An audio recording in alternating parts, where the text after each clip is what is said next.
이제 세 번째요. 처음에는 뭐였죠? 합의루의 두 번째는요. 왜 합의루 비움이었는지 조금 이제 이해가 되시죠?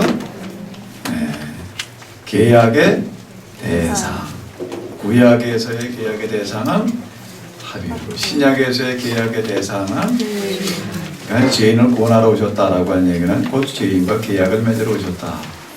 오늘 우리도 그분과 그분에 대한 신앙을 가진다는 이야기가 뭐와 같은가 하면 그분과 계약을 맺는다라는 이야기와 같은 건데요. 그럼 내가 어떻게 이제 그분과 관계를 맺을 수 있느냐라고 할 때 내가 어떤 상태가 되어야 되느냐, 어떤 상태가 되어야 되느냐, 이 부분에서 초점을 맞춘 건데 그게 뭔가 하게 되면 지금 우리가 어떤 상태가 되어야 되느냐 하면은 케노시스의 상태가 되어야 된다. 케노시스. 그러니까 우리말로다가 번역을 했을 때 한마디로 비움.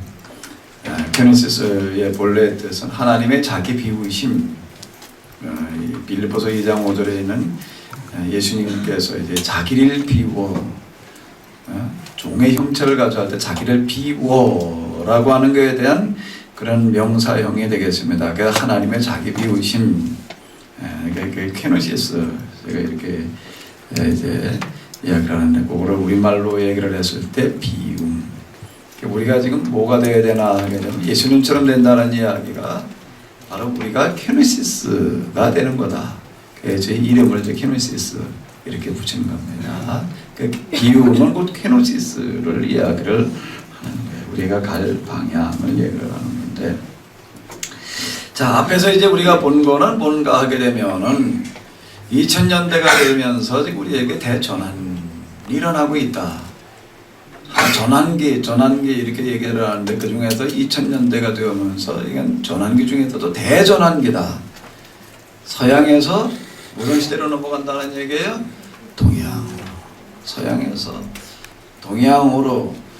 또 이성의 시대에서 무슨 시대로요? 영성의 시대로. 인간의 시대, 인간주의 시대에서 다시 어디로 돌아가는 것인가 하게 되면은 하나님에게로, 영성은 하나님에게로를 얘기를 하는 거거든요. 근데 지금 이제 영성에 대해서 관심을 가진 사람들은 어떤 사람들인가 하면 앞에서도 말씀드린 대로 서양인들 가운데에서 시대적인 흐름에 아주 민감한 사람들. 서양 문화는 뭐에 기초했는가 하게 되면 르네상스 이후에 이 사람들의 현대 서양 문화라고 하는 것은 그들이 다시 찾아낸 그리스 로마 문화에 기초를 했다는 거예요. 그 이성, 합리주의 이 그 특징인데 그걸로 이제 산업혁명, 과학문명, 이제 합리주의적인 어떤 이런 체계들 이런 것들을 만들어놨는데 이게 이제 한계에 부딪히는 거예요. 근데 이거에 대한 해결책을 대안은 서양에는 없다는 거예요. 이건 서양 사람들이 인정하는 거예요. 서양에서 만들어낸 그 한계에 빠졌는데 그걸 치유할 방법은 서양에서는 나올 수가 없다. 그러니까 이 사람들이 그 이전에는요, 제국주의의 어떤 우월주의 이런 거에 가득 차 있을 때에는 아프리카, 아시아 이런 데는 다 미개하다 그래가지고 거들떠보지도 않았어요. 상대 주려고 하지도 않았고.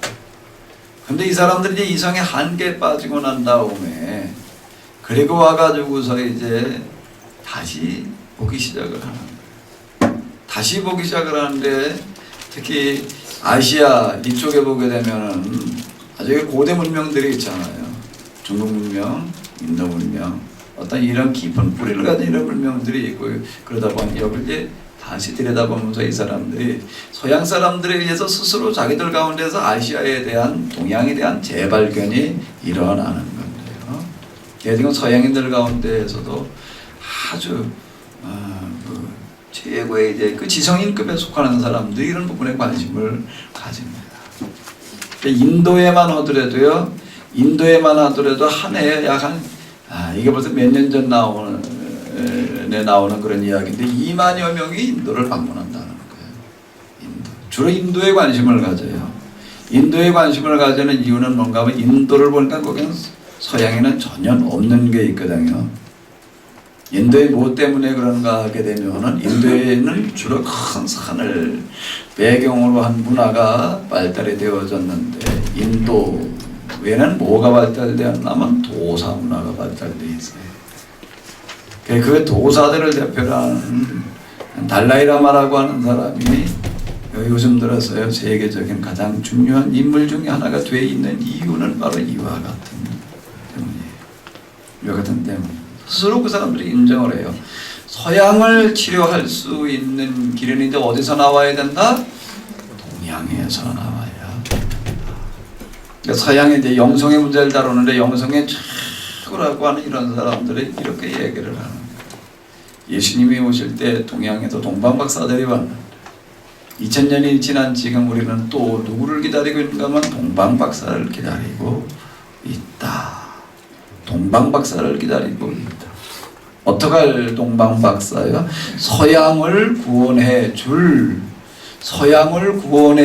동방박사를 기다리고 있다. 그 사람들이 하는 얘기가 아니에요. 이 사람들이 동양에 대해서 많은 관심을 가지고 동양으로 몰려오고 있어요. 주로 어디로 간다고요? 인도. 그 다음엔 중국, 일본. 어떻게 하다가 하나 우리나라에도 왔어요. 어떻게 하다가 하나. 미국에서 제일 좋은 학교를 졸업했다라고 하는 하버드 출신의 아주 생기기도 잘생겼는데 키도 크고 우리나라에 와서 뭘 배워나면 불교에 가서 뭘 배워가지고 쌍계에서 뭐 주지가 됐다 뭐 이렇게 얘기를 하던데 이게 우연이 아니라는 거예요. 지금 이 시대에 일어나고 있는 이와 같은 특징이야. 동양 사람들이 동양으로 몰려와요. 뭐하러 몰려와요? 영성을 배우러. 서양 사람의 동양으로 뭐 하러 온다고요? 동양을 하러 오고 있다.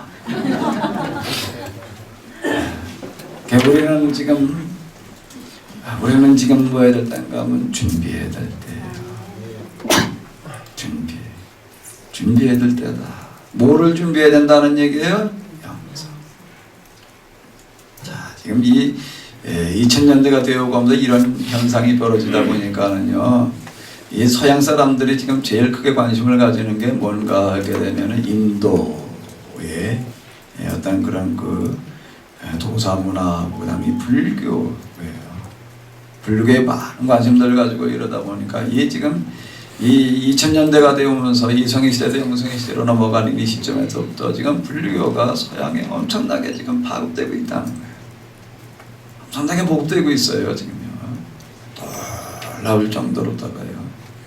요즘 우리들 주변에도 무슨 얘기 많이 된다면 요가가 더 어딜 차지하고 있나. 그다음에 헬스장하고 그다음에 사우나 이런 데 뭐 요가 가판 걸어놓지 않는데 사우나도 못 해먹어요. 그래서 지금 운동이라는 차원으로다가 지금 무슨 힘순 수련이라는 차원으로다가 접근해 들어오고 있지만 사실 이게 종교적인 보고 방법이에요. 이 사람들 종교를 포박하지 아니하고 무슨 운동 힘순 수련 이런 식으로 다 접근해 들어오는데 그 조금 더 들어가게 되면 그다음에 종교예요. 그건 종교예요. 그게 지금 신문지상에서 이제 여러분들이 아마 이런 단어들을 보셨어요. 선문화, 요가다 이런 것들인데 선문화, 정신집중 훈련 이런 것들 얘기를 하는 건데 선문화가 창출해내는 그런 경제적인 요가가 조 단위를 넘어섰다. 이렇게 얘기를 하는 거예요. 여기 지금 제일 앞서가고 있는 게 지금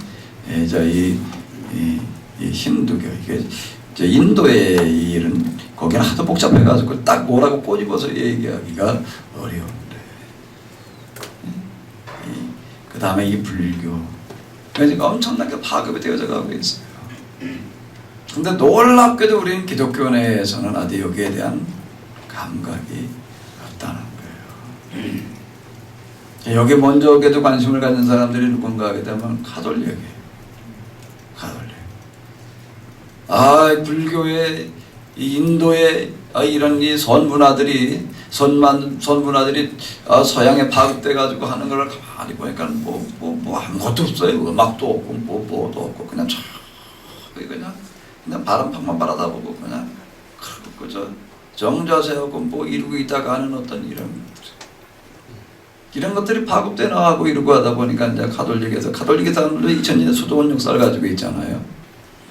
여기에 먼저 이 사람들이 이제 경각심을 가지고 야 이거 우리가 이 사람들한테 뒤져야 되겠냐, 우리도 뭘 하나 내보내 봐야지, 내놔봐야지 이래가지고 이제 이 사람들이 급히 만들어내는 게 있어요. 급히 만들어내는 게 뭔가 우리들 주변에 이제 어떤 프로그램으로 하나씩 다가오고 있는 거, 구심기도, 향심기도 이런 거. 그리고 무슨 트레스디아스 또는 엠마오로 가는 길, 요즘 뭐 감리교계통에서 주로 이런 것들 하는데 이게 다 어디서 나오는 건가 하면 그 이후의 산물이라는 거예요. 그 이후의 산물들보다 지금 우리에게도 그래도 불교의 선문화, 인도의 선문화 못지않은 어떤 그런 게 있다. 지금 그러고 지금 내놓고 있는 중이에요. 자, 이제 이런 거 2000년대는 이성의 시대가 아닌 영성의 시대인데, 그리고 이제 지식이라고 하는 것 자체가 돈이 되는 지식산업 시대가 왔는데, 그 선문화가 창출해내는 경제적인 효과가 조 단위를 넘어섰다. 우리나라 내에서만 그렇다. 이렇게 얘기를 하고 있는데,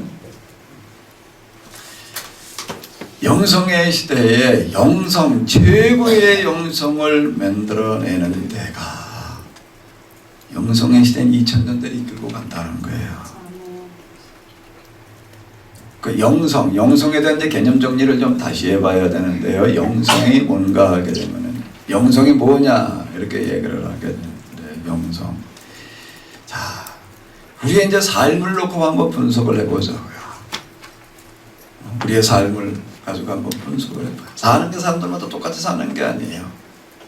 개인들도 다르지만 이제 한 문화권마다 다른 삶들을 살아가고 있어요.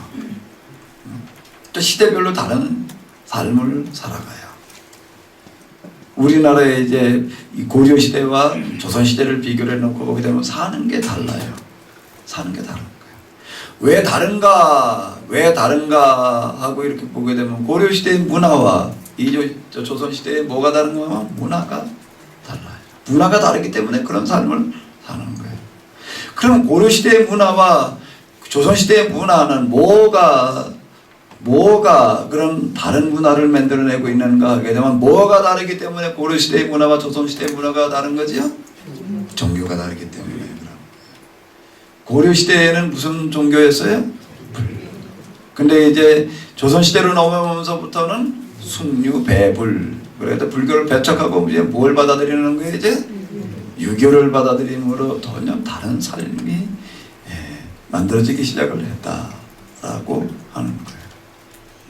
남정여비라든지 어떤 이런 무슨 삼강, 오륜 뭐 이런 것들을 주로 이제 얘기하고 이러는 유교 문화가 이제 만들어지는 거예요. 유교 문화. 그러니까 사는 방식이 전혀 달라요. 그러니까 종교의 차이가 문화의 차이를 만들어낸다. 그럼 종교라고 해도 그 사람 똑같은 건가 하면 또 아니에요. 불교와 유교 같은 우리나라에 같이 들어와 있던 건데 이게 다른 거예요. 그럼 종교의 차이는 뭐의 차이인가 하게 되면 그 종교가 가지고 있는 영성의 차이라고 하는 거예요. 그러면 결국은 가서는요, 인간의 삶을 결정하는, 삶에 영향을 주는 가장 큰 요인은 뭔가 하게 되면 뭐라는 얘기예요? 영성이라는 얘기예요. 영성이라는 보자기가 제일 큰 보자기예요. 영성이라는 보자기 다음에 들어오는 보자기가 뭔가 하면 종교라는 보자기고, 종교라는 보자기 다음에 들어오는 보자기가 뭔가 하면 문화라는 보자기고, 여기에서 지금 우리의 삶이라고 하는 게 만들어지고 있다는 얘기예요. 그럼 영성이라고 하는 것 속에 다 들어가 있어요. 문화가 들어가 있다는 얘기는 여기에 무슨 여러 가지 기타 등등의 지식 체계들이 다 들어가 있는 거고, 정치, 경제 모든 게 다 들어가 있는 얘기예요.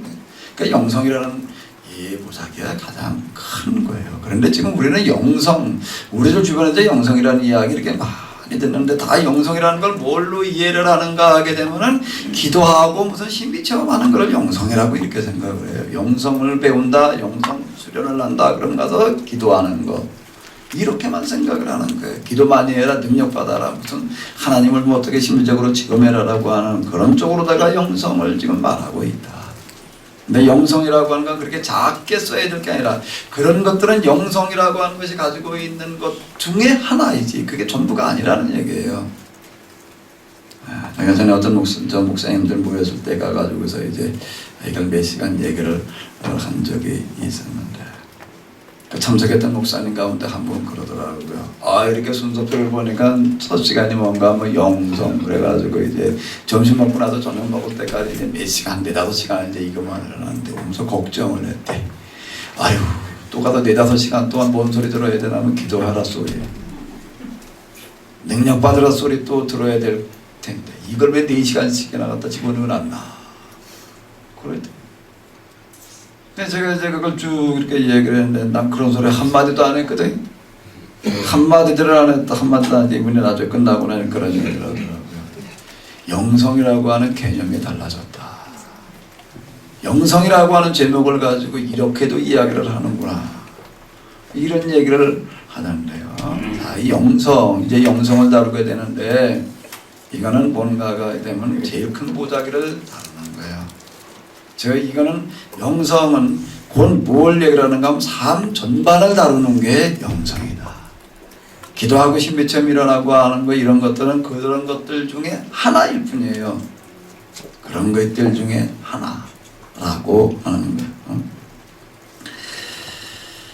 자, 이제 우리는 특별한 시대를 맞이했는데 앞에서 본 바와 같이 자, 이 시대를 조금 더 우리가 좀 한번 살펴보게 되면은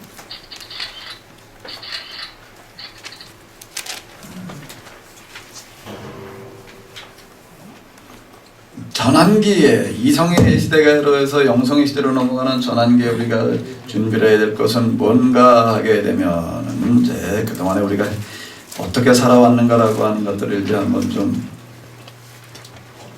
봐야 될 텐데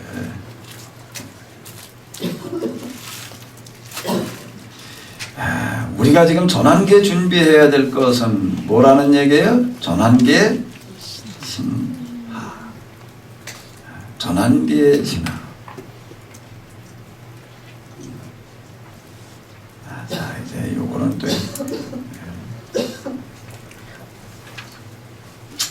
우리가 여태 어떻게 해왔는가 하게 되면 이렇게 해온 거예요.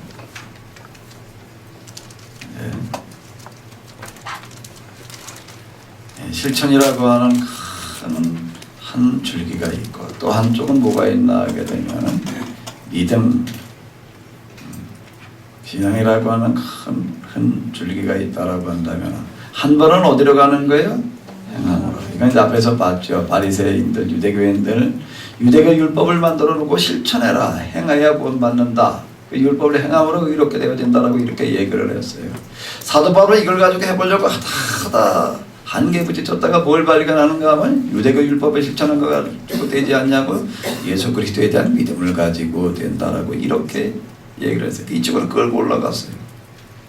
그러다가 이제 초대가 지나고 중세로 들어오면서부터는 또 어떻게 되는가 하게 되면 또 실천이라는 데다가 또 몰고 갔다는 거예요. 수도원 운동을 펼치면서 실천을 해요. 수도원 운동이에요. 여기에 실천은 수도의 실천을 얘기를 하는 거예요. 그러니까 이 한계에 빠져가지고 또 여기에서 또 구원의 확신을 가져보려고 고민하던 한 수도사. 그는 또 이제 그 한계에 빠져가지고 거기다가 또 뭘로 다 해결 방법을 찾은 거예요. 이제 로마서를 읽으면서 믿음이라고 하는 사도 바울이 얘기했던 그런 것들에도 공감대를 발견하면서부터 믿음에서 또 해결 방법을 찾아냈어요. 그리고 이제 500년이 온 거예요. 그러면 이제 우리는 이걸 어디로 끌고 가야 되는가? 전환기는 여기서 방향 제시를 해야 되는데 어디로 끌고 가야 되나? 한 번은 어디로 갔다가 행함으로 갔다가 한 번은 어디로 갔다가 믿음으로 갔다가 또 행함으로 갔다가 또 믿음으로 갔어요. 이게 여태까지 온 거예요. 여태까지 이루고 온 건데 그 이전 구약 역사도 이제 비슷하게 볼 수가 있어요. 이제 다 이렇게 어디로 갔나 한 번은 행함으로 갔다가 한 번은 믿음으로 갔다가 우리는 지금 마침 믿음을 강조하는 시대 루터가 그걸 얘기해 놓다 보니까 이렇게 들었으니까 그렇죠. 그 이전 중세기 때는 전혀 그렇게 듣지 않았다는 거예요. 사랑을 실천하는 걸 구원받는다. 수도를 실천하는 것으로 구원받는다. 이렇게 듣고 있었기 때문에 그럼 우리가 어디를 끌고 가야 돼? 믿음이었으니까 이제 어디를 끌고 내려가야 돼? 행함으로? 행함으로 끌고 가야 되는 거야? 어디로 끌고 가야 돼요? 반만 끌고 가야지. 다 끌고 내려갈 일이 아니라 반만 끌고 가고 이 밑에를 또 어떻게 되는 거예요? 이제 또요? 끌어올려서 여기서 이제 우리가 만나게 해야 된다는 거예요. 뭐가요? 행함과 믿음을. 여태까지 우리가 걸어온 걸 이렇게 구약으로부터 이렇게 주르르 보게 되면 뭐였는가 하면 한 번이 이쪽으로 갔다가 한 번이 이렇게 갔다가 이렇게 가는 걸 뭐라고 그래요? 어떻게 걸어간다고 그래요? 갈지. 갈지자로 걸어간다는 거예요. 갈지자는 온전한 사람이 걸어간 게 아니라 어떤 사람이 걸어가는 거죠? 술 먹은 사람, 술 취한 사람. 결국은 여태까지는 우리는 뭐였는가 하면 술 취한 걸음을 걸어왔다. 큰 걸음으로 놓고 보게 됩니다. 술 취한 사람의 걸음이었지 온전한 사람의 걸음이 아니었어요. 비틀비틀 그러고 술 먹어서 취해가지고 비틀거리고 하는 사람들 얘기 들어보면 자기는 똑바로 간다고 생각을 한대. 남이 볼 때 비뚤어졌다고 보이는 거지요. 그 사람한테는 아주 똑바로 가는 거예요. 지금 다 똑바로 간다고 생각을 하고 갔는데 결국에 가서는 이렇게 멀리서도 거시적인 안목을 가지고 보니까 뭐예요? 갈치자 걸음. 갈치자 걸음. 길 아닌 대로 걸어가는 지랄하는 그와 같은 걸음걸이였다. 이제 우리는 가운데로 똑바로 곧게 만들어야 된다 라고 하는 건데 이게 지금 우리의 과제다라고 하는 겁니다. 자, 이 전환기의 신학이 이제 지금 우리가 만들어야 될 영성 신학인데 이거는 지금 어떻게 해야 되는가 하면 지금 앞에 있던 믿음과 행함을 계속 나눠놓고 생각을 했어요. 이게 믿음이냐 행함이냐 뭘로 구원받냐 이렇게 얘기를 했는데 뭐라고 대답을 해야 돼요? 그동안엔 뭐라고요? 행함은 아니고 뭘로 구원받는다? 그럼 그 이전 시대는 행함으로 구원받는다고 하는데 뭐가 맞아요? 이게 뭐가 대답이냐? 자꾸 대답을 말하려고 하기 이전에 뭘 물어봐야 되는 거예요? 물음을 물어봐야 된다는 거예요. 그 물음이라고 하는 게 도대체 맞는 물음이냐? 유대인의 교육법을 보게 되면은 넌 선생님한테 가서 얼마나 질문을 많이 했느냐를 묻는 게 아니라 뭘 질문했냐? 질문을 얘가 지금 똑바로 묻고 있는가? 질문에 대한 이해가 있는가? 이걸 찾아주는 거거든요. 그게 중요한 거예요. 근데 지금 이제 믿음이냐 행함이냐라고 이렇게 물을 때 믿음이냐 행함이냐 뭐가 답이냐 이렇게 얘기하게 되니까 물음을 가지고 우리가 물어본다면 그렇게 묻는 게 온전한 거냐라고 하는 대답은 그 물음이 맞아야 틀려요. 왜 틀려요 그럼?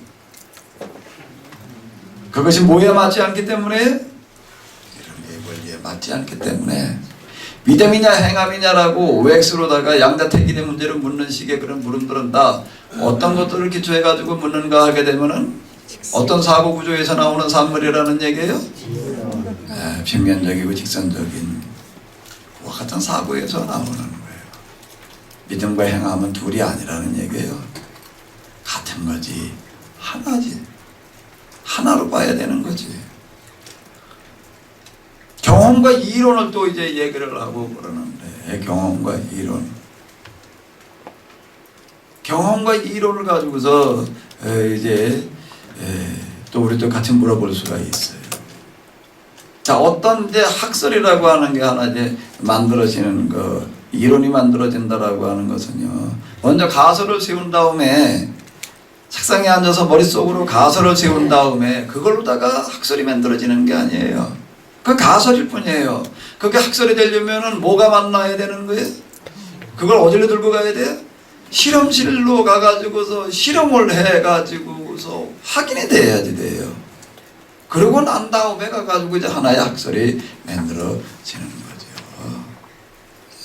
머릿속에서 나온 것만 가지고서는 안 된다는 얘기예요. 어디로 들고 가야 된다는 얘기예요? 실험실로요. 이게 과학적인 접근 방식인데 우리의 영성에서도 이제 마찬가지라는 얘기예요. 영성에서도 뭐가 필요한가 하게 되면은 책을 읽고 듣고 그러는 이론이 필요하고 또 뭐가 필요한가 하게 되면 그걸 그 다음에 어디로 끌고 들어가야 돼? 어디로 끌고 들어가야 돼? 실험실로 현장으로 끌고 들어가서 뭘로 확인을 해봐야 되는 거예요? 실험으로 경험으로 확인을 해보고 나서 그 다음에 가서 말을 해야 된다는 거예요. 그 다음에 가서 학설로 발표를 하는 거예요.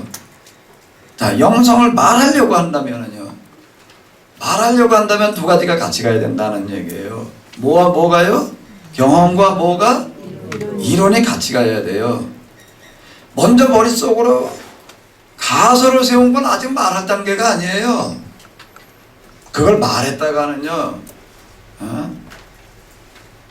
과학을, 물의 세계를 연구하는 사람들이, 물의 세계를 말하는 사람들이 그걸 말로 먼저 떠들었다가는요, 개망신당하는 거예요. 그거는 아예 사람 취급도 못 받아요. 그거는요. 그걸 말하기 이전에 어디로 들고 가야 된다는 얘기예요? 실험실로 들고 가가지고도 확인을 한 다음에 말을 해야지 공신력이 있는 얘기지. 그러니까 이제 이렇게 얘기를 해야 돼. 가설로 내가 이렇게 생각했던 것을 갖다 이러이러하게 실험을 해보니까 이게 맞더라. 실험에서 확인이 됐다.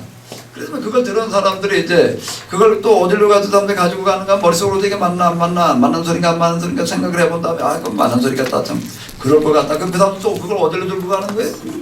실험실로 들고 가서 또 확인을 해보는 거예요. 이게 맞는 얘기구나.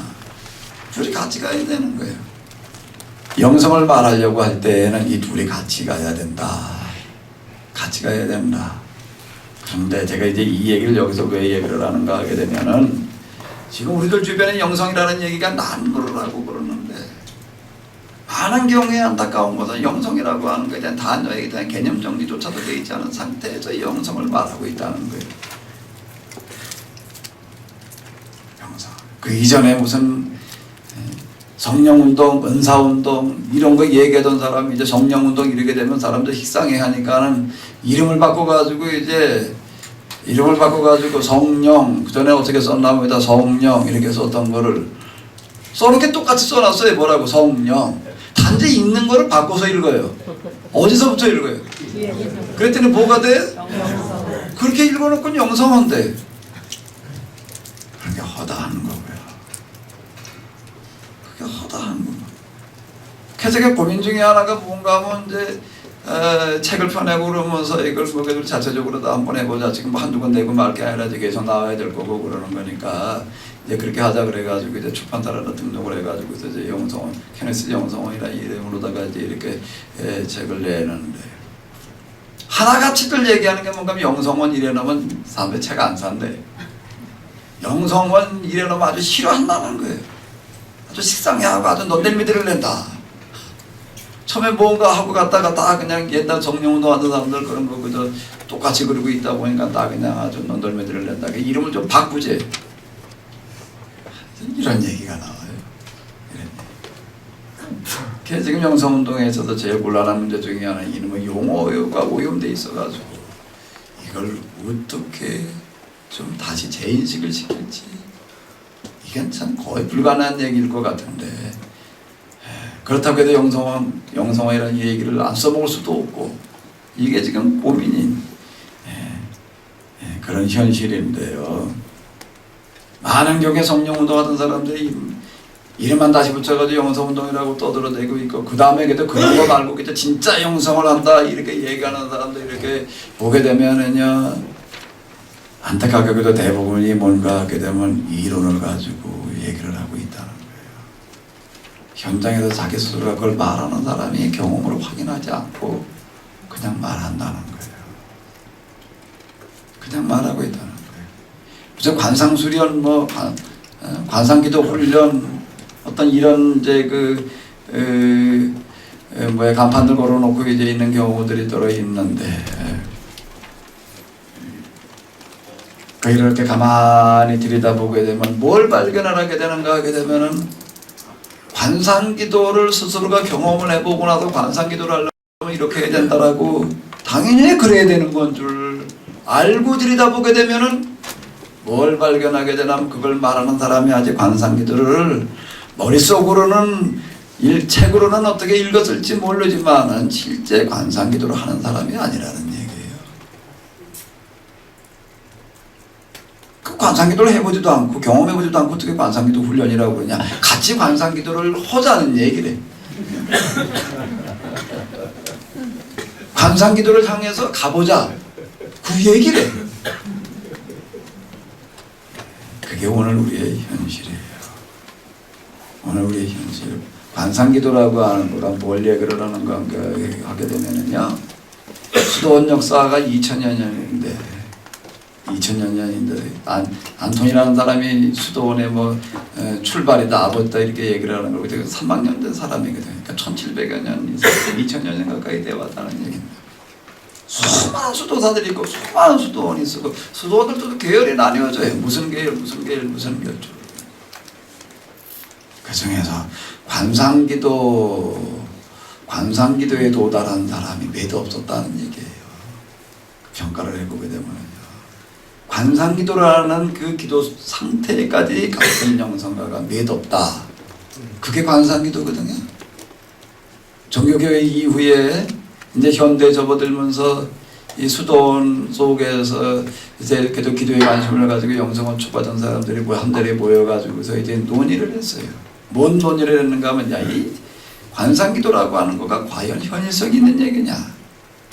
이상이나 있는 거지. 그 현실성이 있는 거냐? 현실적으로 가능한 얘기냐? 수도원 2000년 역사에 거기 도달한 사람이 매도 없으니 이렇게 이제 이런 문제들을 가지고 얘기를 나누는 거예요. 그래서 얻어진 결론은 뭔가 하게 되면, 이건 도저히 도달할 수 없는 이상에 불과하다, 현실성이 없다, 포기하자, 그 결론이에요.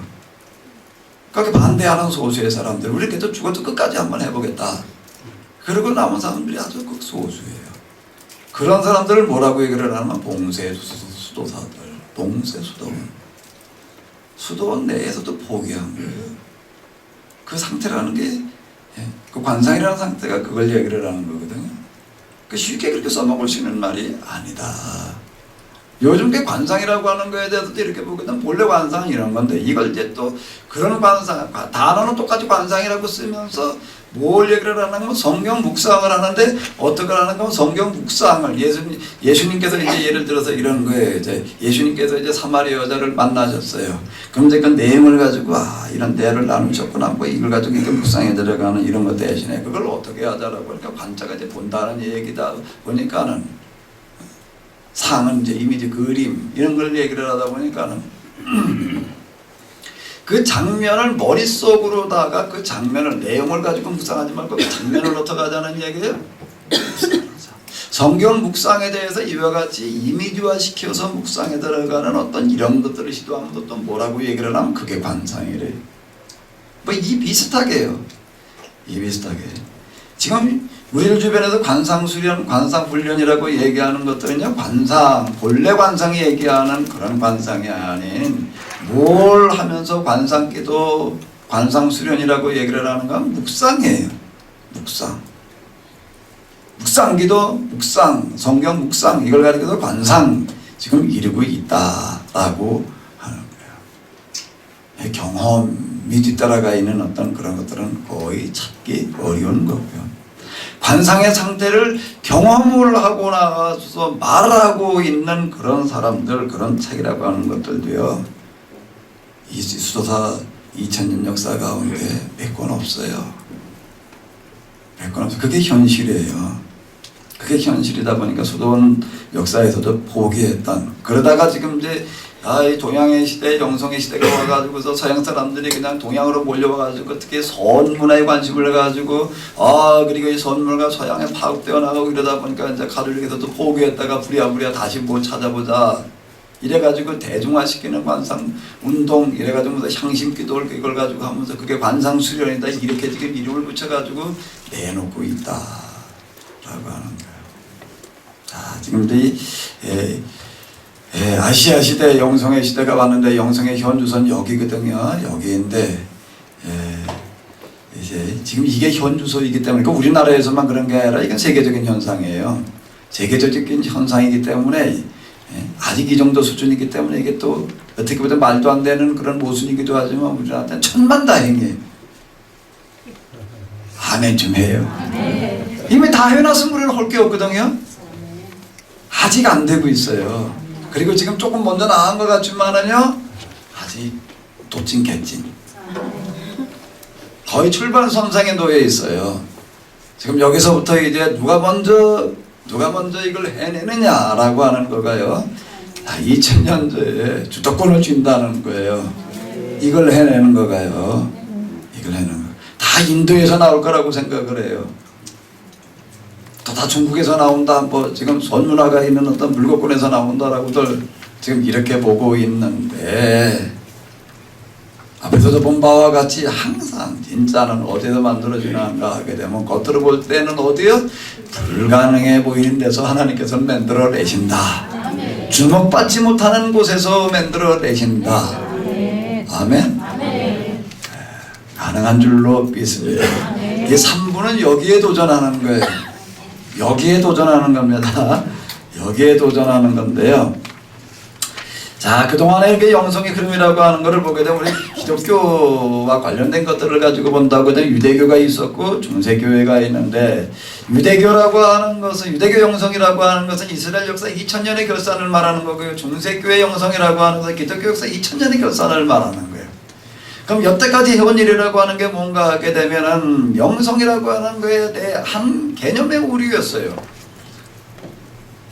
영성, 그럼 거룩함이라고 이렇게 우리가 본다라고 하게 되면, 거룩해지는 것이다라고 이렇게 본다라고 하게 되면은 거룩함에 대한 개념 자체가 잘못되어 있었다. 앞에서 본 바와 같이 이 사람은 유대교 율법을 지키는 것을 거룩해지는 것이다.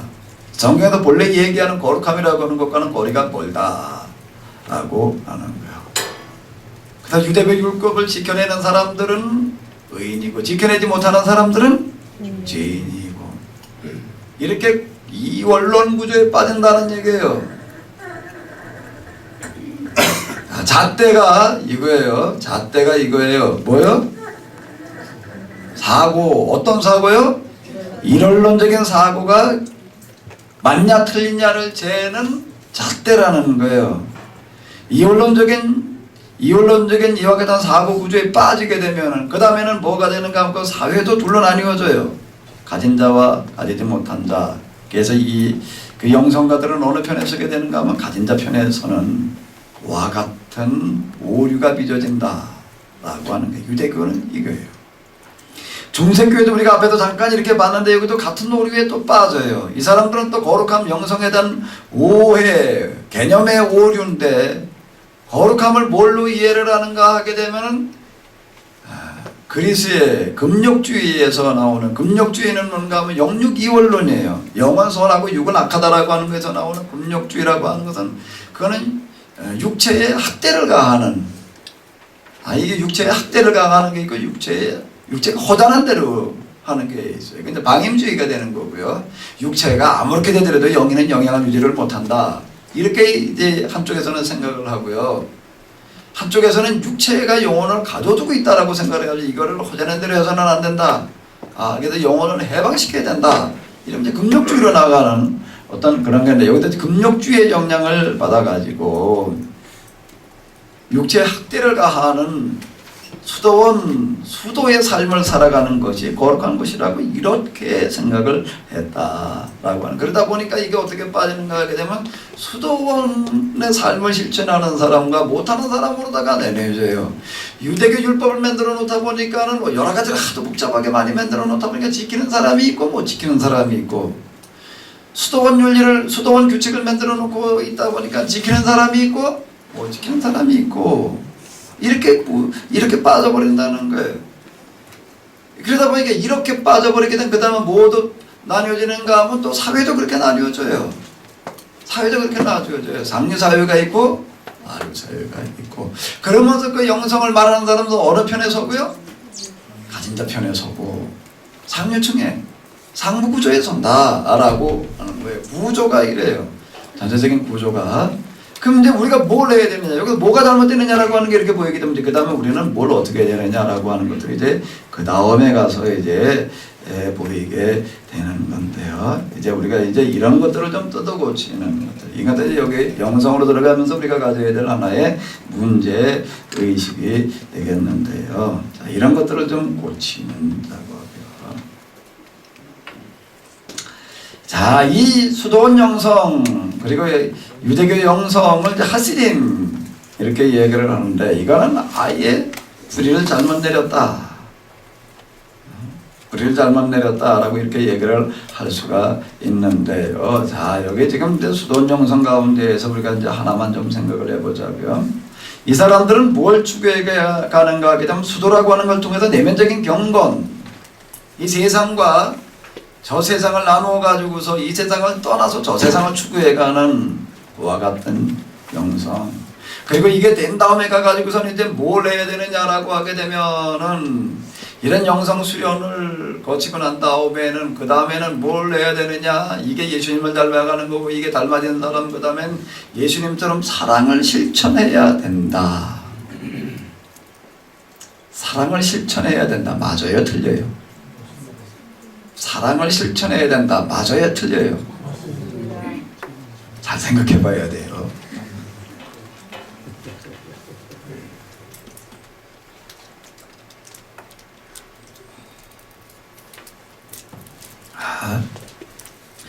수련의 과정, 자, 수도를 하고 난 다음에 이제 사랑을 실천으로 나와요. 이 사람들 수도원소에 들어가가지고 그러고 있다가 이제, 그런데 이 사람들이 하는 사랑의 실천이라고 하는 것은 뭔가 하게든 그 사회에서 처진 사람들 돌보는 것을 염두에 두는 거예요. 예수님 그분은 누구시냐? 세상에서 버림받은 사람, 그 사람도 돌보아 주시는 사랑을 실천하셨다. 맞아요, 틀려요? 맞아요, 틀려요? 모르겠어요. 우리는 그동안에 이렇게 묻게 되면 물음에 대해서는 분석을 안 하는 거예요. 그런 훈련 자체가 없었어요. 뭐가 문제냐? 그래도 사랑을 실천하지 못하는 게 문제지. 이렇게 접근을 해가는 거예요. 접근 자체가 이거예요. 접근 자체가. 자, 그런데 이거를 이제 우리가 한번 분석을 해보는 겁니다. 이걸 분석을 해보는 거예요. 사랑을 실천한다라고 하는 거가 뭔가 그 사회에서 버림받은 사람도 돌보는 걸로다가 이렇게 나아가는 건데, 그걸 이제 사회사업, 구제사업 이렇게 얘기를 한다고요. 세상에서 버린 사람들, 그러니까 그 시대를 찾아내게 된 어떤 사람들 중에 굶주리는 사람들, 병든 사람들이에요. 길거리에서 버린 사람들이 많았어요. 먹을 게 없어가지고 그냥 길거리에 헤매다가 그저 굶주리다 보니까 어떻게 되고요? 병들고. 그 굶주림과 질병이라고 하는 건 같이 따라가는 형제거든요. 그림자와 같은 거예요. 굶주리고 병들어 죽어가는 사람이 또 저기 널려 있었고, 또 부모가 이렇게 굶주려 죽고 나면 남은 자식들도 고아가 되는 애들이 또 허다했고, 그러니까 이런 것들을 돌보는 것이 어떻게 하는 것이다? 그리스도의 사랑을 실천하는 것이다. 이렇게 설정을 하는 거예요. 고대 수도사라고 하는 사람들 보게 되면 그들의 전설적인 그런 그 삶의 이야기들은 두 가지에서 전설적인데, 하나는 전설적인 수도의 삶, 금욕적인 눈적인 삶을 사는 그 이야기에도 전설적이고, 그 다음에 또 하나는 뭐고요? 병들어 죽어가는 사람들, 버림받은 사람들 돌보는 데 있어서 전설적이고, 문득병에 걸려가지고서 길바닥에 그냥 그저 쓰러져 있는 이런 사람들 가가지고서 마지막 죽는 그 순간 혼자 죽게 내버려두지 않냐고 껴안고서 품에 안아서 죽어가게 해주는 어떤 그런 것. 문득병에 걸려서 시달리는 사람들 데려다 돌봐주면서 환부를 어떻게 하는 것? 입으로 고름을 빨아내줬다는 거. 뭐 이런 거. 남들은 곁에 가기조차 두려워하는 문득병자를 데려다 돌보줘 한다. 그것만도 대단한데 아예 환부를 뭘로 빨아준다? 손으로 짜줬다. 그것도 대단한데 어떻게 했다는 얘기예요? 그리스도의 사랑을 실천하는 사람들, 예수님의 표상, 이렇게 사랑의 실천, 이렇게 나아가요. 이렇게 나아가요. 이게 맞는 거예요, 틀리는 거예요? 뭐에 틀려요?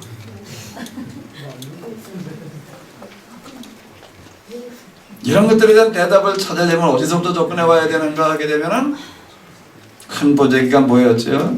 창조시. 출애굽신앙. 그리고 와가지고 예수님을 봐야 된다는 거예요.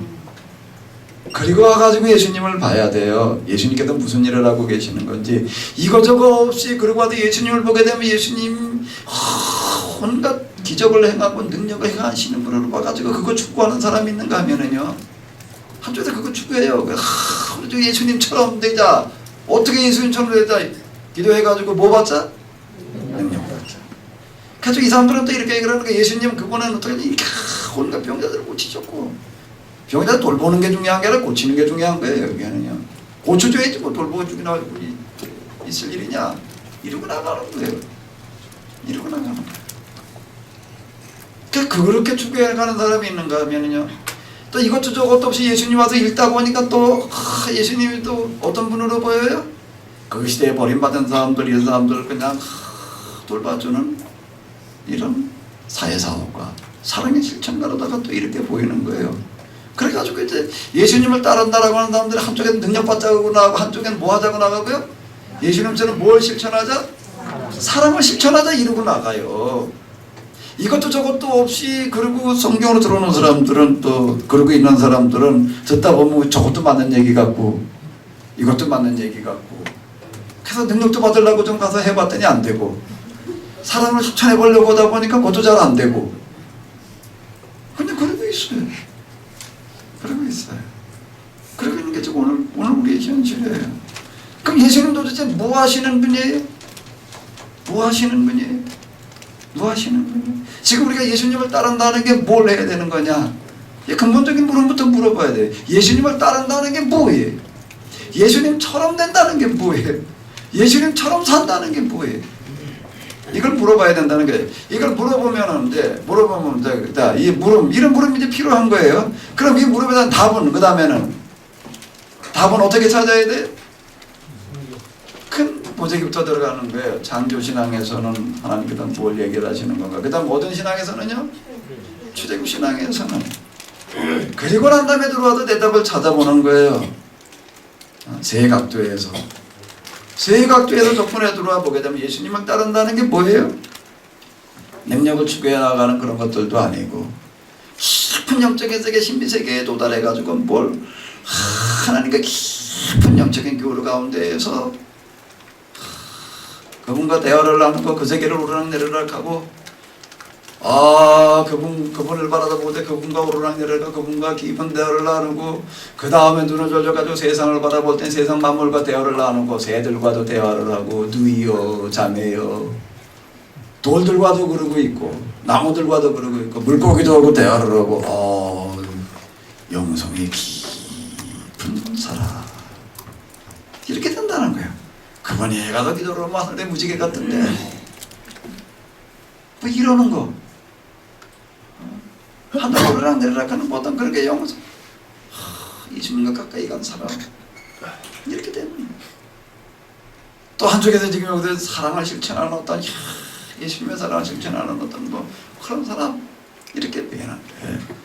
성경에서 정말로 말하려고 하는 거 세 각도에서 접근해 보게 되면은 뭐가 예수님을 따르는 거라는 거예요? 뭐가 예수님을 따르는 거라는 거예요? 여태까지 들으셨으니까 문제 답 좀 해봐요. 네?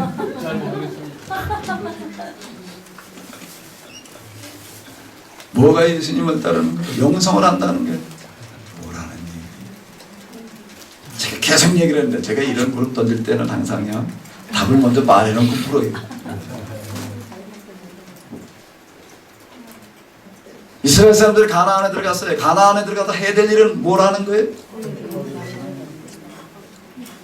거룩한 삶을 산다는 게 거룩한 거기서 하나님을 섬긴다는 거 그게 뭐예요? 거룩한 나라를 만드는 거라는 얘기예요. 자, 초대교회 그들이 천신만고 끝에 이제 로마 제국에 들어가가지고 300년의 박해를 받다가 이제 로마 제국이 이제 아주 백기투항을 했어요. 이제 다 맡기겠다, 땅을 주겠다. 사실 로마 제국 교회 땅이 다 된 거예요.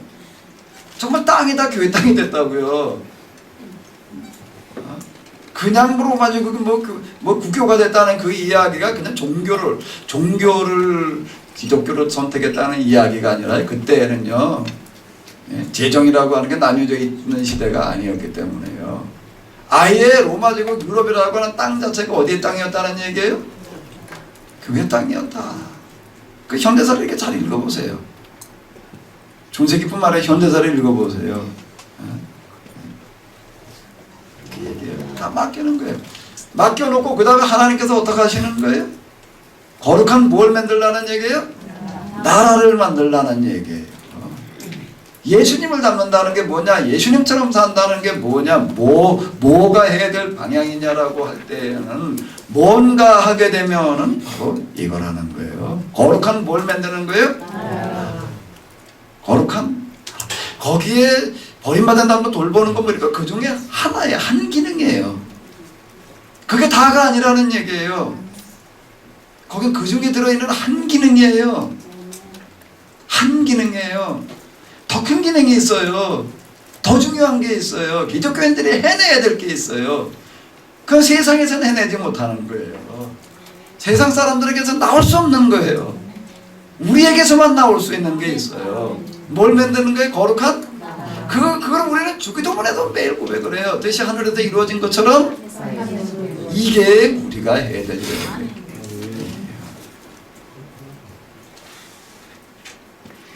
영성이라는 개념, 영성가들의 기능이라고 하는 거가 항상 어느 한 곳으로다가 고정화되었고 축소되었다라고 하는 거예요. 영성이 능력을 받은 걸 보니까 영적인 뭐가 또 대단하대. 저 사람도 신비 체험하는 걸 보니까 영적인 뭐가 대단하다. 저 사람도 사랑을 실천하는 걸 보니까 뭐 그런 것들은 우리 기독교 영성에 들어있는 여러 것들 중에 하나, 작은 부분을 차지하는 게 큰 부분을 차지하는 게 아니라 큰 부분을 차지하는 것이 아니라 작은 부분을 차지하는 것들 중에 하나예요. 큰 부분은 뭐라는 얘기예요? 방향은 뭐라는 얘기예요? 거룩한? 그거를 뭐라고 하는 것 뜻이 하늘에서 이루어진 것처럼 하나님의 뜻을 이 땅에서 실천하는 거예요. 실현하는 거예요. 그걸 제가 이제 거룩한 나라 건설, 제가 이런 영어로다가 이야기를 하는데, 영성가는 이런 사람들이다. 여기에 부합하는 사람들이 있었느냐라고 할 때 수도원 역사에는 없어요. 사람들 가운데는 없다는 거예요. 수도원 역사에 이런 사람 없어요. 전설적인 어떤 경기에 들어갔다 신비 체험을 했다. 그리고 전설적인 사랑을 실천했다. 이렇게 얘기하는 사람은 있어요. 그 대표적인 사람이 누군가 하게 되면 프랜시스. 이렇게 얘기들을 해요. 예수님 이후에 예수님을 가장 많이 닮은 사람. 그럼 누가 그렇게 평가하느냐가 문제지. 그쪽 사람들이 그렇게 평가하는 거예요. 그렇게 얘기하는 게 과연 맞는가? 과연 맞는가? 다시 돌이켜보는 거예요. 다시 물어보는 거예요. 어떻게 해요? 세 각도에서 다시 물어보니까 이 사람은 어떤 사람인가? 이 사람은 어떤 사람인가? 세 각도에서 다시 접근해서 물어보니까 예수님 위에 최고로 예수님 닮았다고 평가되고 있는 일부에서죠. 일부에서 그렇게 평가하고 있는 주로 캐톨릭 쪽에서 그렇게 평가하고 있는 이 사람은 어떤 사람인가? 세 각도에서 접근해보니까 어떤 사람이라는 얘기예요? 어떤 사람이라는 얘기예요? 길을 잘못 든 사람이죠. 길을 잘못 든 사람이지. 영성의 길을 잘못 든 거지요. 늑대를 설복시켰다라고 하는 어떤 그런 얘기들 늑대가 얼마나 싸나운 늑대가 있었는지 그냥 동네 사람 다 물어 죽이고 난리를 쳐요. 그 늑대를 잡으려고 온갖 수단과 방법 다 해도 안 돼. 그래서 프랜시스가 등장해가지고서 그 늑대를 만나서 그 사람 짐승하고 대화를 나누니까 대화를 나눠봤더니 어렸을 때부터 상처를 많이 받았대. 무릎도 어땠고 뭐를 또 어땠고 그 상처 한틀을 다 받고 있다는 거예요. 그 상처를 얼마나 줬더니 늑대가 눈물을 흘리면서 회개를 했대나. 그러고서 그 늑대가 고침을 받아가지고 난 그런 못된 짓을 안 하더라. 이런 얘기. 그리고 문득문득 하는 얘기부터 시작을 해가지고서 기도하다가 신비적인 건 나중에 그가 받은 신비적인 어떤 그런 현상들 중에 하나는 뭔가 하면 손에 뭐가 남아있었다는 얘기. 예수님처럼 예수님의 십자가의 고통을 나도 맛보게 하소서 간곡히 기도를 했더니 그 고통을 맛보게 했대. 그래가지고 손에 그리고 났더니 뭐가 남아있더라. 옷자국이 남아있더라. 그래가지고 그 사람 항상 손을 펼치지 못하고 쥐고 댕겼대요. 잘 때도 쥐고 잤다. 왜? 이걸 드러내지 않으려고. 이런 얘기들. 예수님께서 십자가 못 박힐 때 여기다 박은 게 아니에요. 어디다 박아요? 여기다 박으면 이게 그냥 찢어서 떨어져요. 힘 못 받아가지고. 여기다 박았죠. 받으려면 여기다 받아야지. 우리는 볼 기준이 없었다는 거예요. 눈이 없다는 거예요. 그냥 뭐 엄청나고 굉장하고 대단해 보이는 게 있으면 그리고 그냥 그리고 보기에 급급했던 거예요. 그게 옳은 건지 그런 건지 뭐 이쪽인지 저쪽인지 몰라.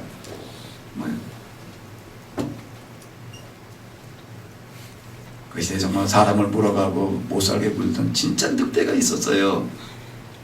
진짜 늑대가 있었어요. 짐승 늑대 말고.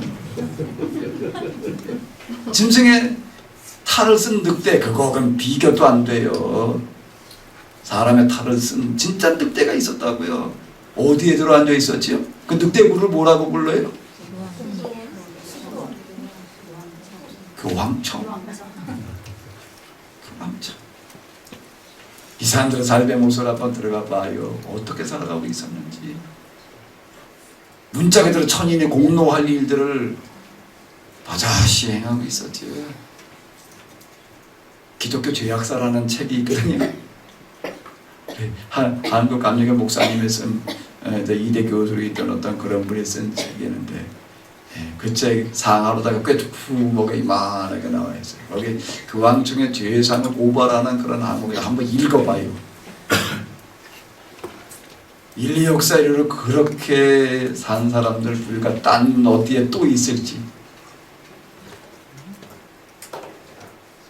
이수도의 길을 간 사람의 최고라고 얘기하는 무슨 오상을 받았건 늑대를 회개시켰고 뭐 이렇게 얘기하는 이런 분이 하는 그 일이라고 하는 거. 제자들이 모여오고 뭐 둘씩 짝지어가지고 내보내면서 너희들은 나가서 예수님의 사랑을 실천을 해라. 내 말로 내보내 이제. 그러는 어떤 운동을 폈던 사랑의 실천 운동을 펼쳤던 여기다 최고의 사랑을 실천했던 예수님을 가장 많이 닮았던. 그런데 제자들이 몰려오고 그랬을 때 먼저 신신당부하는 게 있어요. 엄명을 내리는 게 있어요. 교황청에 대해서는 절대 말하지 마라. 비판하지 마라. 너희는 단지 나가서 뭐만 해라? 예수님의 사랑만 실천해라. 무슨 사랑이야? 병든 사람, 굶어 죽어간 사람 돌보는 일이나 해주어라. 그 소리 누가 제일 좋아했을까요? 늑대굴에 들어앉아 있는 사람들이 제일 좋아했지. 민심을 어루만져주고 불평의 소리들을 잠재워주는 그런 힘이 흘러졌어. 야, 넌 교황청의 사도다. 그리스도의 사도다. 너야말로 최고의 성자를 갖다 붙여줘. 예수님이 위해 너야말로 최고의 사랑을 실천하는 거기서 나온 소리예요. 예수님이 위해 최고의 운운하는 건 거기서 나오는 뭐 소리들이에요. 그러면서 뒷돈 대주는 거예요. 가마솥 걸어놓고 족소 줘라. 병들어 죽고 가는 사람들 돌봐줄 수 있는 숙도도 좀 만들어라. 결국은 뭐가 됐는가 하게 되면은요, 전혀 프란시스는 그런 의도를 가지고 있지 않았지만은 결과적으로는 뭐가 됐는가 하게 되면은 이용당한 사람이 되고 마는. 결과적으로는 뭐가 되는가 하게 되면 결탁한 사람이 되고 마는 거예요.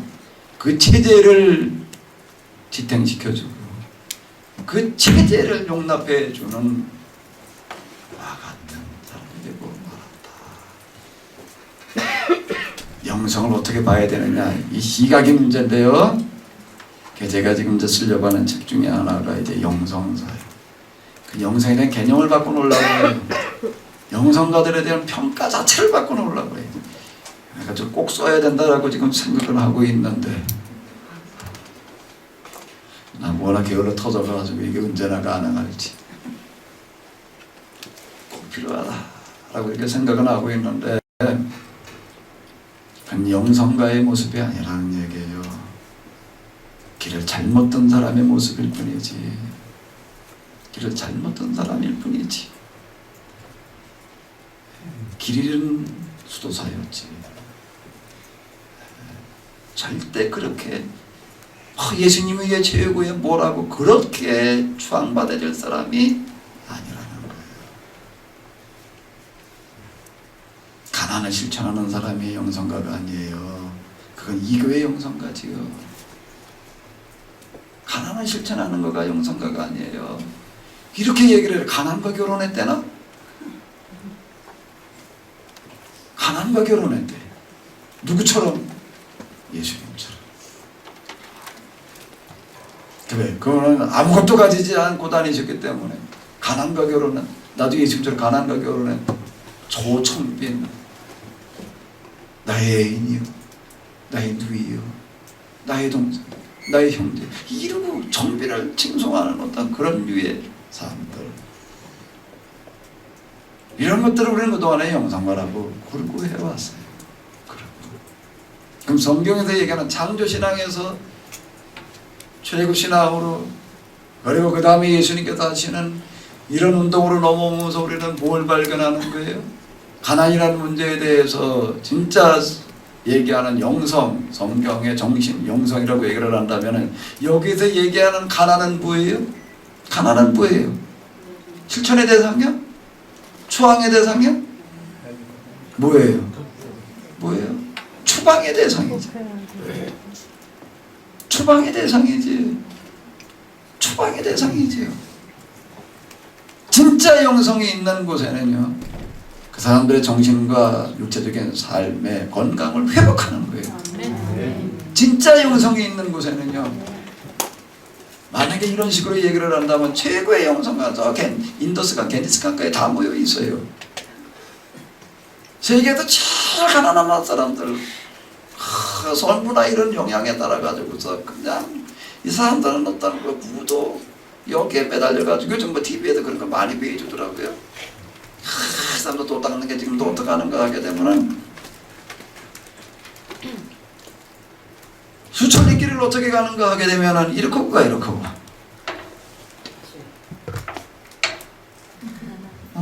한번 엎어져 가지고서는, 엎어지는 게 꾸정하고 넘어지는 게 아니에요. 이렇게 서 가지고서 팍 엎어져. 막대기 모양으로. 그러고서 일어나 가지고서 머리통 닿던 데 서 가지고서 또 팍 엎어지고. 그리고 가요.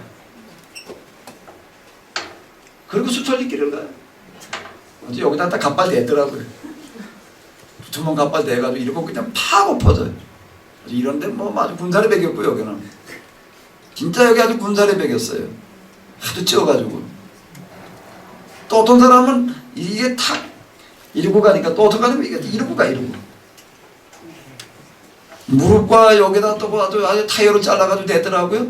그리고 굴러.